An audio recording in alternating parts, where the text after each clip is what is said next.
The NFL draft is fast approaching, and there's some fascinating trends happening with the Minnesota Vikings. What are they, and what do they mean? Let's talk about it. The Minnesota Vikings are a fascinating team to cover, and it's getting even more fascinating heading into the NFL draft. Free agency, they did exactly what they wanted to accomplish. They fortified the trenches on both sides of the ball. Will Fries and Ryan Kelly in the interior of the offensive line. Javon Hargrave and Jonathan Allen in the interior of the defensive line. What that ended up doing, along with the signings of Byron Murphy and Isaiah Rodgers, was it fortified the positions of need so much that they can kind of go in any direction they want, which also leads to fascinating trends when it comes to mock drafts. I'm the foremost expert when it comes to Minnesota Vikings mock drafts. I have collected 367 mock drafts since the beginning of the calendar year. Yes, 367 industry mock drafts, and I have a strict threshold. You got to know what you're doing in order to be included in this list. And one of the reasons I do that is I want to see how things change. I want to see how things grow, adapt, evolve over the course of time. And of those 367 selections, we have 11 offensive linemen, 9 cornerbacks, 8 defensive tackles, 5 running backs, 5 edge rushers, 3 safeties, 1 linebacker, and 1 wide receiver.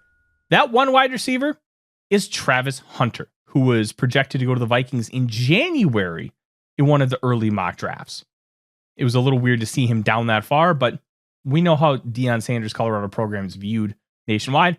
It's not consistent. Some people really don't like the program, and therefore the players kind of get the brunt of that. And that's why you have 1 wide receiver. But what's really interesting over the course of the last couple weeks is how things have grown and evolved since free agency started. So just in the last 2 weeks, we have seen 20 different players selected. But what's really interesting is of those total 367, 300 of them were on defense, which understandable. 123 at cornerback, 75 of them at safety. Well, just in the 76 of the last 2 weeks, 37 of them, 37 were at safety. The NFL draft community and analysts alike are really shifting towards the Minnesota Vikings taking a safety. It's really interesting that they're being projected to do that because adofo-mensah has been on record saying, hey, I probably shouldn't have taken a safety that high. It didn't work out, and now look where we are. Is Lewis Cine going to prevent them from taking Malachi Starks, who's been selected 36 times, 18 in the last 2 weeks, or Nick Emanwari from South Carolina, who's been selected 37 times, also 18 of which in the last 2 weeks? Xavier Watts from Notre Dame was also selected once, but he's probably not going in round 1. He's probably a mid round 2, early round 3 kind of player. Will adofo-mensah do that? Will he want to take a safety? I think he's going to do what Brian Flores wants, and how Flores is like to play 3 safety looks. Plus, those guys can play nickel, and that means that you can really focus on your outside cornerbacks, and you can have that kind of versatility, which he loves to have that versatility.